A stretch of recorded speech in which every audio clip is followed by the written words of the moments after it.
What's up, YouTube? Anybody out there interested in putting their ENERGIE 4800 battery cell AMG in their F150? Here's what I did. I homemade my own battery tray.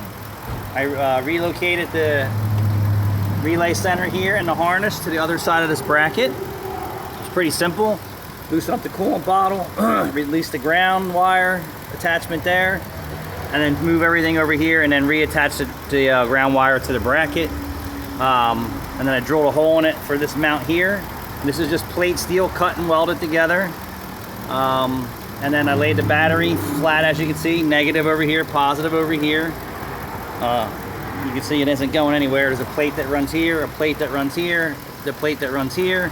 It's insulated with a tool drawer liner, thin rubber top and bottom. And then it's got 0 gauge.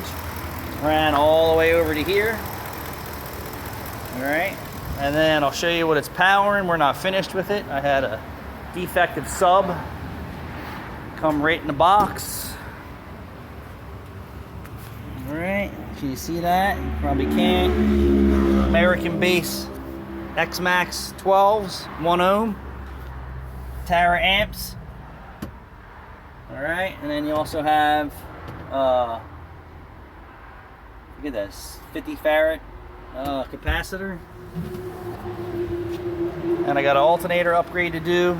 And then a limitless battery probably, I'm sure, because this thing's probably not going to hold the voltage down.